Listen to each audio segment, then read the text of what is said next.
Today on the JHS show, we are going to take a stab at replicating a song from each of Nirvana's 3 studio records. School from Bleach. That is so close. In Bloom from Nevermind. That's impossible. And third, Heart-Shaped Box from In Utero. What is that? I don't know what he did!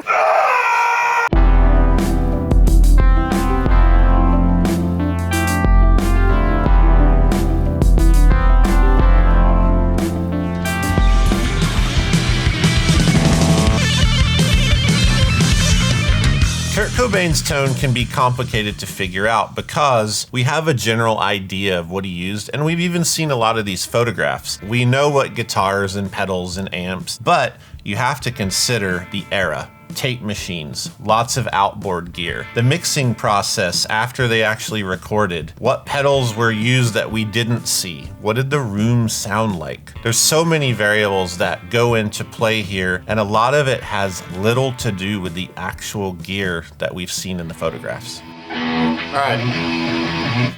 So it feels like it's the tape dragging or something. He's like a quarter, not even a quarter step out of tune on every string. I have to tune to the recording because like it doesn't make any sense.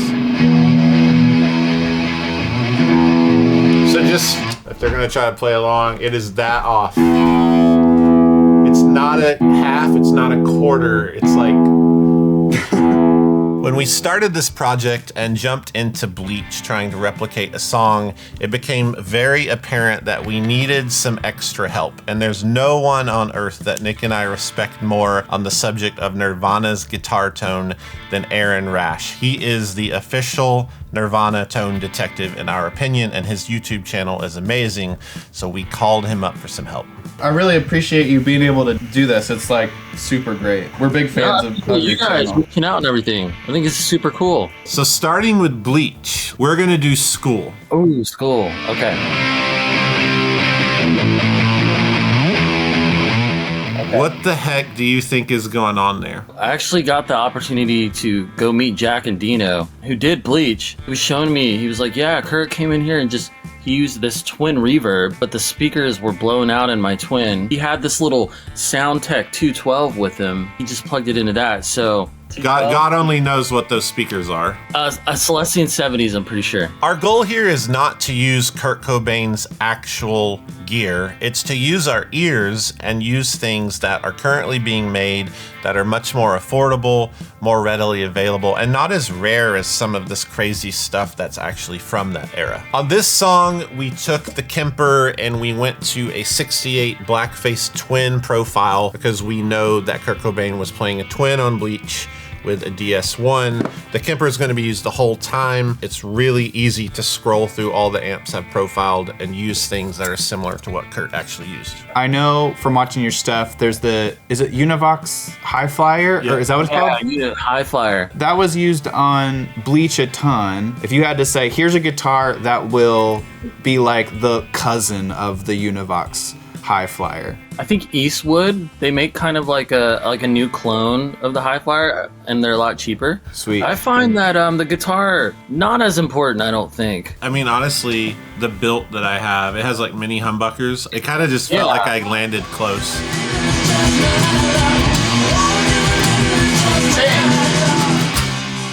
Using that twin and the DS1 just wasn't getting there. Again, we're using our ears and it wasn't sounding right. Is he using a fuzz? Because it sounds like fuzz, and technically it is fuzz we're hearing, but is it a fuzz pedal? With some investigation, we find out that Kurt owned a super fuzz, so, well, it's never been said that it's on Bleach, but we pulled out the JHS Supreme, and we kind of find it. We kind of find the flabby, crazy, broken edge sound.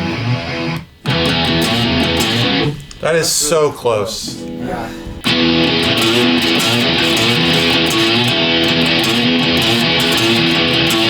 Sounds way too bright to me, but it's still not right. This is not it. This is too far. This is like too far over the top. But the reason I think we like this, it has this splatter. It's like violent on the edge of the waveform. It's important for us to say that the super fuzz is an option. Yeah.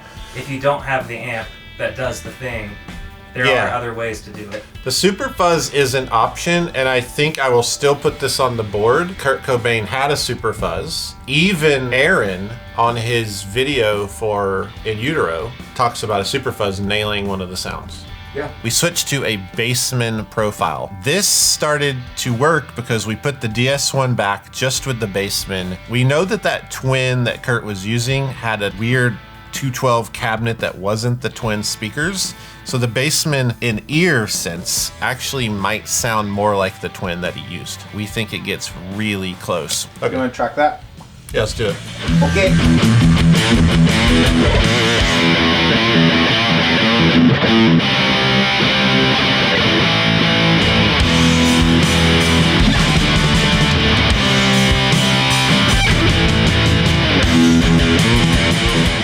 So if we nailed it, give us a. All right, party. If we got pretty close, but you're slightly disappointed in us, give us a. And if we suck at this and should just never do this again. Yikes. Bleach as a record is really chaotic, and by all definitions, it's really a demo. It was $606.14 to record. The guitar tones are all over the place. It's recorded in different places. Dave Grohl does not exist on this record. It's just important to note, if you're going for a Bleach sound, you're kind of chasing your tail, and it is chaotic, but that's some of the fun. Next up is Nevermind. This is one of the most important records in modern music history. Undeniable, unarguable. Its impact on music and guitar and my whole generation is insane and really hard to explain. So we're gonna take a stab at one of my favorite tracks, In Bloom. Do you have? Can you jump in at like right there like that? Yeah, I can do anything. Ready? Yeah. That's impossible. That's like the part of In Bloom that we all really care about and want to play because it sounds amazing is just the big power chord riffs. They're incredible riffs and the sound is huge. Now this is just a DS1 into the bassman, but it's more than that. It's stacking those parts over and over. Butch Vig had Kurt continually replay it, and it is a wall of sound. In Bloom, I actually analyzed a lot. It's definitely 2 guitars. It's 2 amps, according to Butch as well. I know he did the bassman with the DS1 into a 412, and then he went back and layered with the that Mesa Boogie studio preamp, and he did that into a 412 as well. But it's anybody's guess on what cab it was plugged into. I don't think anyone's gonna ever know. I think it was rented. Someone probably has the Nevermind cab and doesn't even know it. I love that. So when you hear the In Bloom riff, you're actually hearing 4 guitars, maybe 6 guitars playing the same part, panned in different places with slightly different colors. Now obviously we can't clone ourselves, but we can use a device like the Mimic by TC Electronic, and this mimics the doubling of a guitar. You can do 1, 2, or 3. We're gonna do 1, and it really helps and it really works.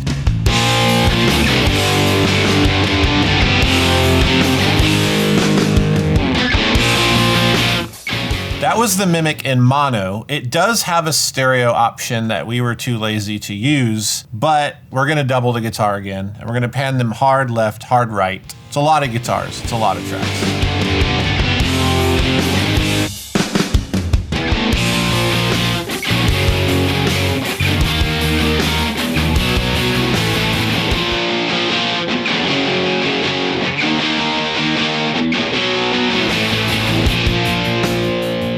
Nevermind as a whole has a very fundamentally simple sound and approach. It is mostly a Fender Bassman, a DS1, and Kurt Cobain falls in love with chorus at this point.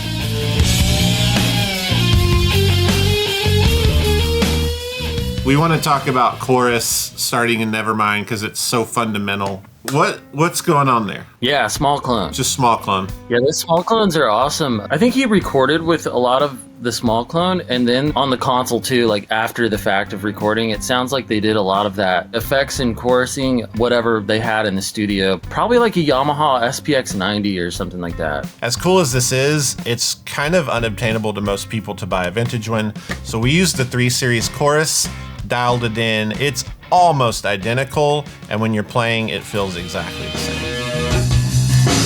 So there's one problem here. I have no room volume for feedback. He has feedback going on. I'm not going to get it. That's okay. You can't hold these like double bends without Forever. it hurts. Like Yeah, so, he yeah. has some kind of resonance going on. Yeah. But yeah, the tone's there. And by the way, this solo messes with my head. I can't land it, and then I just quit trying. So in the comments, everybody pause the video, go down and berate me. Thank you.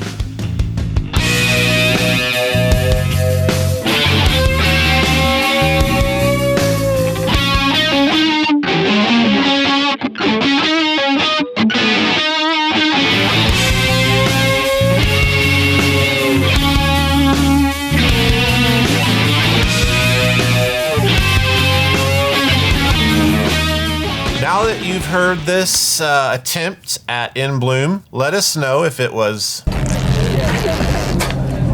Woo! Or... I think you pretty much said it all, really. Or... You want to wipe with this? In Utero is my favorite Nirvana record. Steve Albini produced it, and it feels like the Nirvana masterpiece. If Nevermind is the huge cultural moment, this is Nirvana at their best, in my opinion, and the guitar sounds are really, really fun. For Heart-Shaped Box, before you do anything, you have to do this tuning that confused the crap out of me. You tune your whole guitar down a half step, and then drop D it, but the drop D is actually drop C sharp. Nick, like, what's the actual tuning? C sharp, G sharp, C sharp, F sharp, A sharp, and D sharp. If you don't do that, it won't sound right because it's actually extremely fundamental to how the distortions respond. This song is made of 3 primary parts. You have the beginning, which is the really amazing and famous intro sound. So I know he used for his main guitar, the Jag, he used that going into that quad reverb. For people watching that don't have a quad reverb, use a twin. It's like the same thing. Exactly. There is some sort of modulation thing you hear if you really focus in on good monitors or headphones. It's not really a chorus pedal in my opinion. I think it's just doubling. And at most, maybe there is something like a polychorus or something in the mix barely on. Hard to say.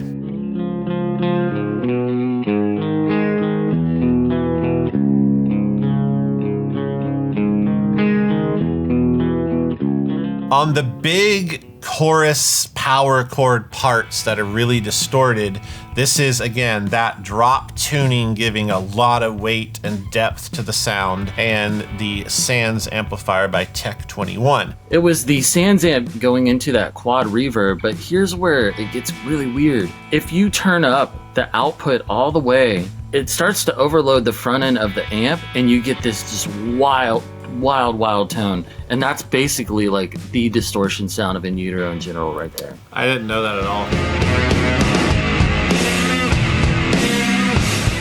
Now, I love this pedal, and by all means, go buy one. But for this situation, it's kind of complicated. You have 4 knobs, a 3-way switch here, and 8 dip switches. We don't know what his setting was here. We know that he used it on this song, and we know that that twin is being pushed really hard. We're gonna achieve that sound with the 3 series distortion.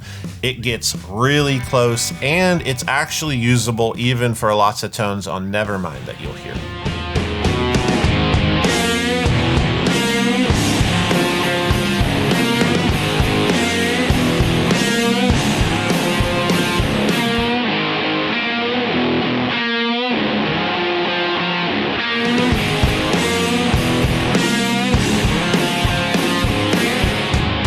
The third part and most fun part of this song to investigate is the solo. For years, I've always heard the solo, just thought, oh, that's cool. And then digging into it, it's really weird and it poses lots of questions. The Heart-Shaped Box solo kind of blew me away how interesting it became. There's some narrative there nobody knows. Yeah. I bet we just spent an hour. You hear the papery flange thing? There's so many things. That is grimy. I would almost say that's straight into a board. Yeah, I was gonna say it's like direct in. What is that?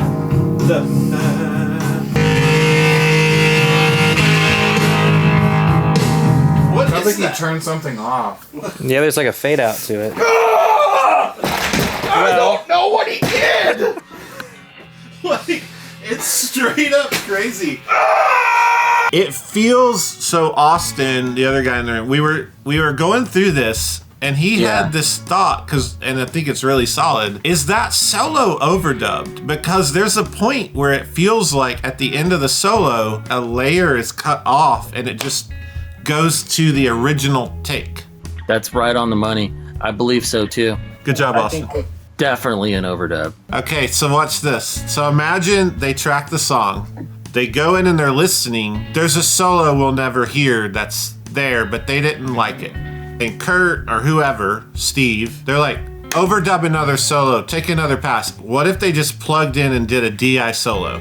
Because it feels like that to me. Yeah, you know what that is? This is a really wild pedal. It's called Pedal X. Pedal In X. Chicago, there's this guy that runs this guitar shop that built Steve Albini this weird one-off pedal that ended up making it to the session. Steve brought it and Kurt used it. That really crazy, like, gargly, warbly sound, that's what that is. What is this thing? Has anybody ever gotten I it? had to make me one. Hold on, man. Look at this. That's Pedal X. This is Pedal X. It's the second one. I can't believe I got him to make me one. I don't have this pedal, am I gonna say that? I just have to have that pedal. So there's no schematic or anything? Like, what is it? So you have modulation. If I turn it up, it starts sounding like like an FM ring mod or something. It's like ring, ring, ring, goes all crazy. Okay. Intensity is just the intensity. Like a depth. Yeah. Then there's blend, and I know they were messing with blend. So that's in between the dry signal and what this thing's doing. And then level, which if you just crank it, it turns into its own little kind of distortion on its own. It sounds like that amp is definitely ripping apart to me. So maybe that's like a preamp of sorts. Yes, this does have a preamp in it. I think it's like a TL072 or something. The distortion, tone, and character on this solo is really cool and really bizarre. You actually hear more fuzz tones than you ever thought you would. The crayon really nails this sound one way or the other. The blown up fuzzy amp or directly in kind of thing to the desk. This feels like the solo and was really surprising to me because preparing for this episode, I never would have thought to use this for Nirvana, ever. Secondly, we have the Pedal X situation. What it is like a tremolo, but you can speed it up so insanely fast that it turns into just gargle, like a ring mod if you speed it up quick enough. Sorry, here I am again. But reframe okay, when you go to the solo, there's a part where you hear like this. You hear the Yeah. It's that? Yeah. We couldn't get that tremolo sound, but you know how certain fuzzes and certain distortions will give do you weird. that. But then Austin was like, hey, just detune your A really quick to get that dissonance. And then it started going, Oh, and you can get the clash with the distortion. It made the same dissonance. Yeah. Yeah, let me try this.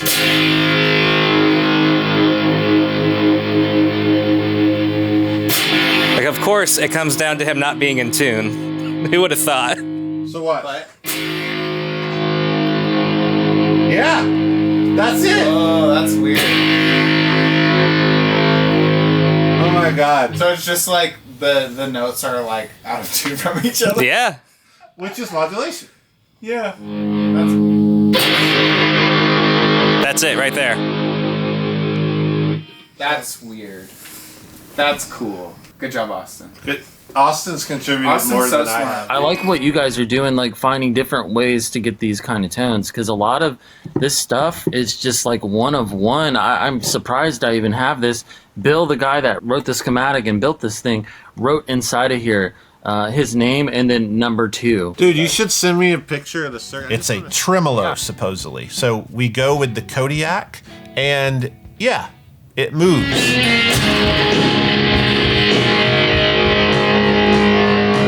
But it feels more like a clash in the record. So Nick says, try the Emperor, let's try a vibrato or a chorus. I didn't think that's at all what it was until we went to the vibrato mode, and it perfectly replicates it. To our ears, this setup is the sound of that solo. I think it's pretty good.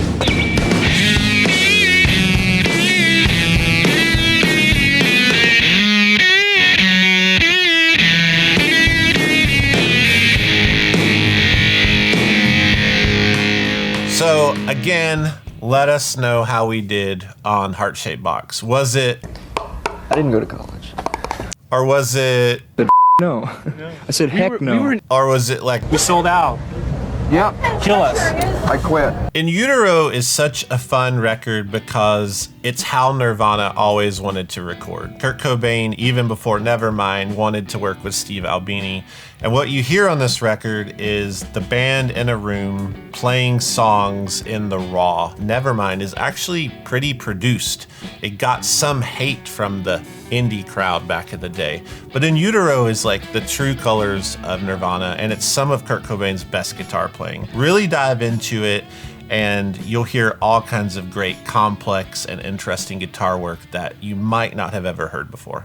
If Kurt Cobain was alive today, what would he think about all of this effort you've put in? He'd think it's really silly. As you can tell from this video, you don't really have to have the exact gear of a player to get those sounds and to have fun playing their music. I think it's one of the biggest pitfalls in guitar and learning guitar is you think you have to have these vintage things here, or you gotta have a certain amp or a certain guitar, especially music like this, where the primary core is a clean tone and a distortion. You can figure it out with pedals that won't cost you an arm and a leg pretty easily. People are like, I need a Dumble and like 6 clones, and it's like, no you don't. I think Kurt Cobain's one of the ultimate in the faces of that, you know? He was just buying crap he could afford. Nick and I spent so much time on this, we could have recorded our own EP. And I think that's important to realize. If you want to do this because it's fun and it's something that you're into, investigative work, by all means do it. But don't obsess over this kind of thing thinking it's gonna help you make your music. Buddy Rich has a really great quote where he says, "The best musicians are thieves who never get caught." It's not our job to copy Kurt Cobain, it's just our job to be inspired by it and use it in our own way. I think just play with stuff. That's really where the fun is playing with it, trying to figure out yourself. Like, that's where you're gonna have the most fun. That's where I have the most fun, at least. In the spirit of encouraging you to go make some music of your own, we're gonna give away a board here with everything we use to make these awesome Nirvana tones. First up is gonna be the Supreme.